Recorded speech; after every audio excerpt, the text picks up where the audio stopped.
Hey, everybody. So recently I've noticed just scrolling through Instagram variations on this design, just the AI with the circle and the slash, no AI art, say young artists.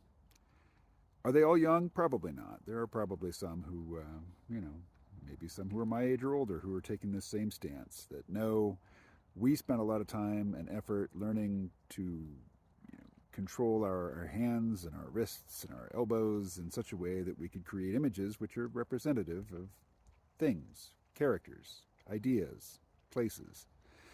And it takes a very long time to acquire these skills. And even once you've got them, unless you're some sort of prodigy, it takes a very long time to exercise them.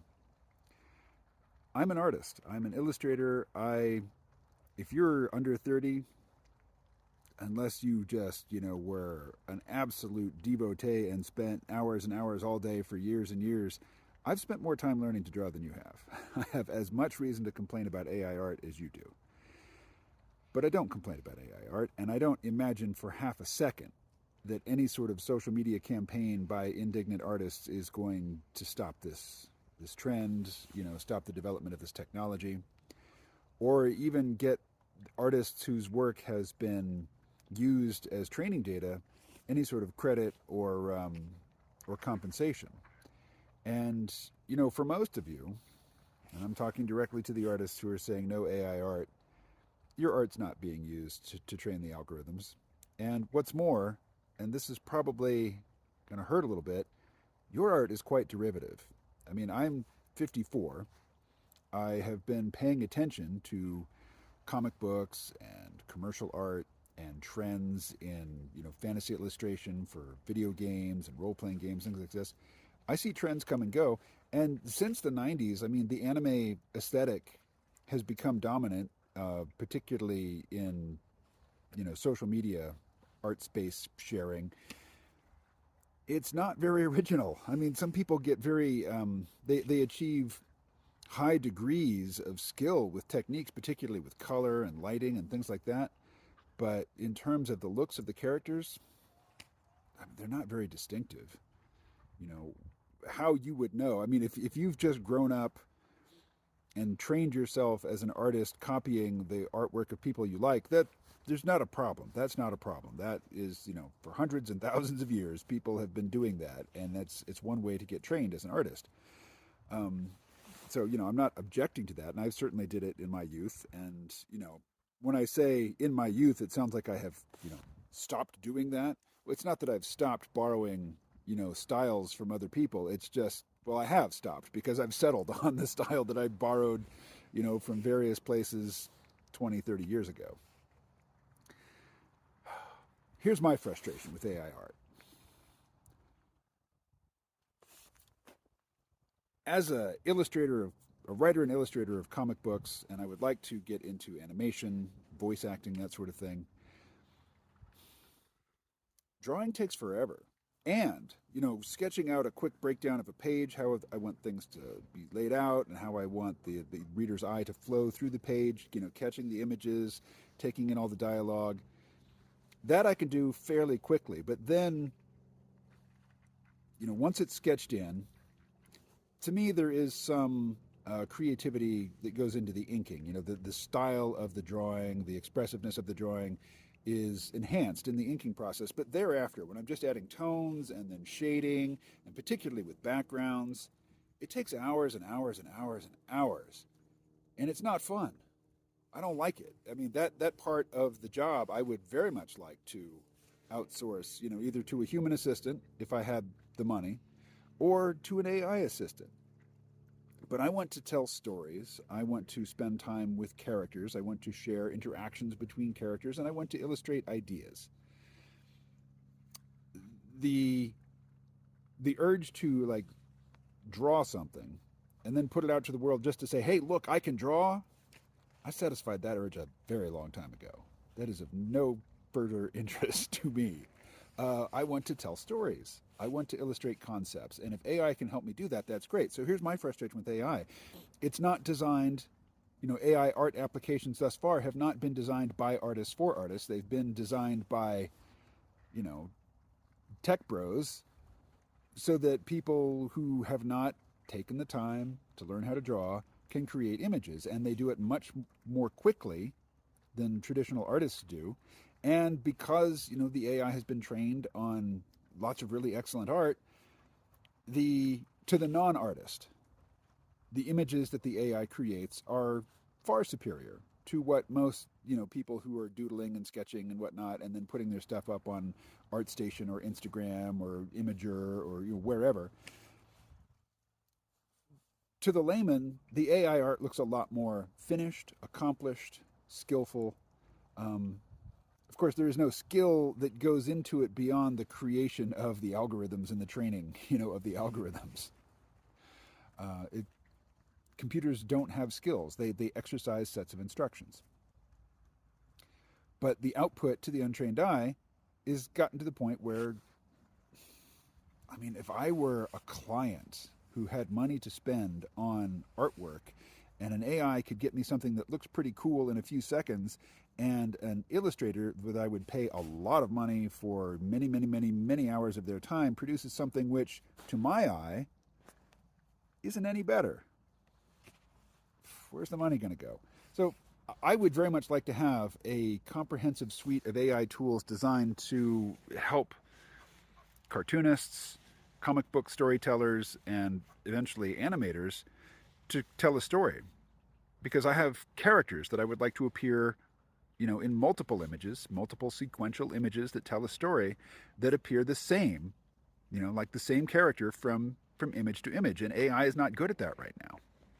Not the AI programs, not the AI art generators that I'm familiar with. Every new image is starting from scratch. So your backgrounds are not consistent, your characters are not consistent, and there are little hacks you can do, to get vaguely consistent characters from image to image. But they're not wearing the same clothes in each image. Their proportions are not the same. Now, here's something that's funny.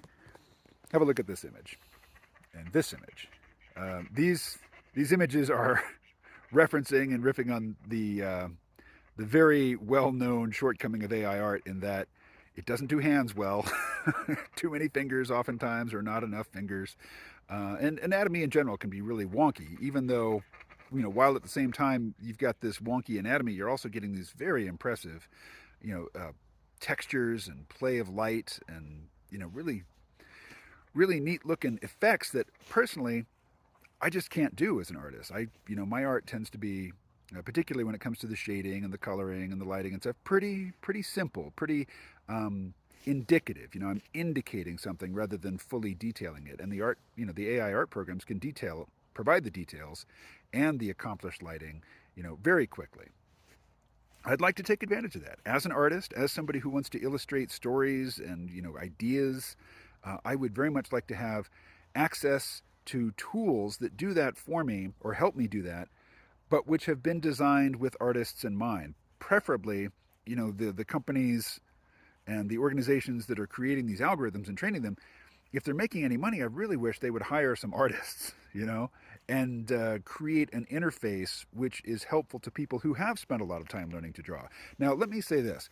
If you haven't spent a lot of time learning to draw and you want to tell stories or you want to create images that communicate ideas, I want that for you. I want you to have those capabilities. I'm not going to, jealously guard them and say, look, if you haven't done the work that I've done, you don't get to produce images. That mentality will not fly. It is hopeless and it is unworthy. It is not something that, in my opinion, it's not a position any self-respecting artist should take. It's like pulling the ladder up after you once, you're up into the loft. I know that's a metaphor that won't resonate with many people.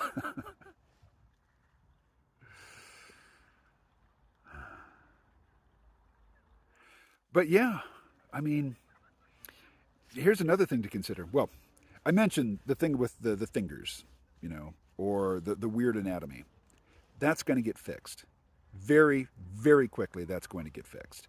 A year ago, 2022 was an amazing year in terms of the advancement of computer generated art and algorithmic art.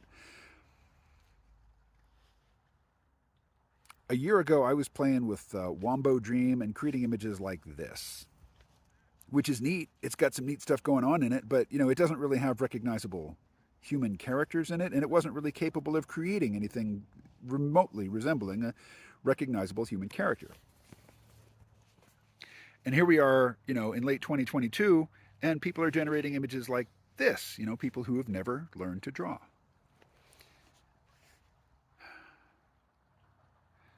So it won't take long to basically load up, to equip the algorithms with some models, like 3D models that they can use for posing and, or maybe, just double checking or creating adversarial algorithms, which, you have an AI, you have an algorithm create an image, and then you have another algorithm scour that image for inconsistencies or for flaws and then correct them.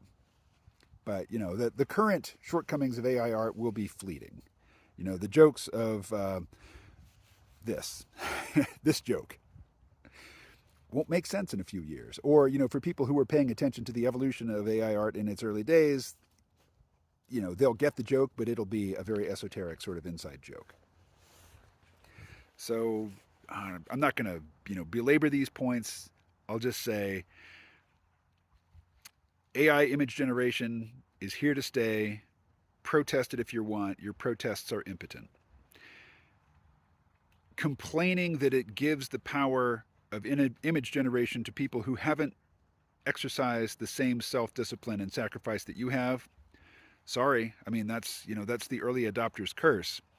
The technology gets easier to use as you go along, and you could think of image generation as a technology. I know you think of it as a skill that you have honed, that you have acquired through your own efforts, and it's an egoic sort of glow that you get when you can show your images to people, and people who can't draw, and they look at them and they marvel. But when somebody says to me, I can't draw to save my life, I say, well, I can't play the piano to save my life. I've never learned. you know Drawing is no more an innate gift that you were handed by God, at the moment of your conception, than is playing the piano. You might have an aptitude for it, but it has to be developed. But I'm reminded of what happened in music, when sampling first became a thing. Because if you're under 30, you don't remember music before sampling. But it used to be that if you wanted to create music, you had to spend a lot of time learning to play instruments, or you had to partner with people who had spent a lot of time and effort learning to play instruments. If you wanted to sing and create harmonies, you had to learn how to do that, by training. And then along comes, synthesizers and digital sampling and auto tune, pitch correction, and all the tools of modern music making. And suddenly, the bar to entry is lower than it used to be, and people who can't play the guitar, who can't play the drums, who can't really carry a tune, they have stage presence, or they have just an attitude, that they exude, or they have talents that come to the fore, that weren't valued as much in the past, or that not as many people got to display in the past because they hadn't done the work of learning to play an instrument, or learning to sing on key or whatnot. But these arguments they're done. They're over. Sampling is here to stay. Pitch correction is here to stay. Creating music with, basically just a computer and your voice. And, the human voice may well be having vocal music that is dependent on the existence of an actual human vocal apparatus. That might seem like a quaint sort of limitation that people used to have to operate under. But my point is, AI art is going to follow a roughly similar trajectory.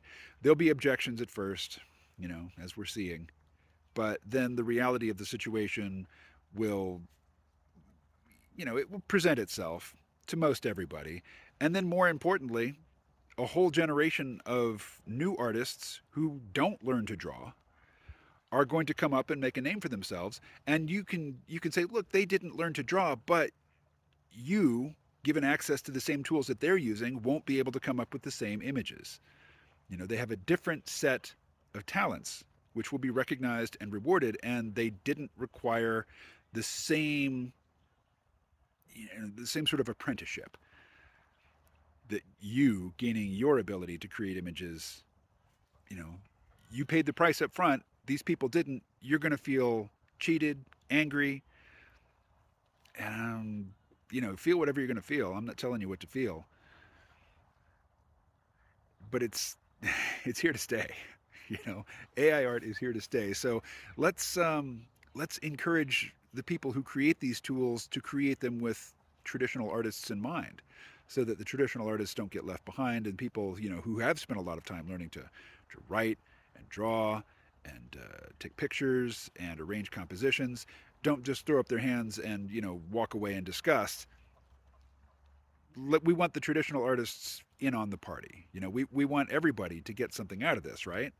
Unless, of course, you invested your energy and you can draw, and anybody who hasn't done the same thing, they don't deserve to be able to create images. If you want to take that attitude, I mean, I can't stop you, but it's not going to get you what you're hoping for, I think. All right, so I'll stop there. Talk to you soon.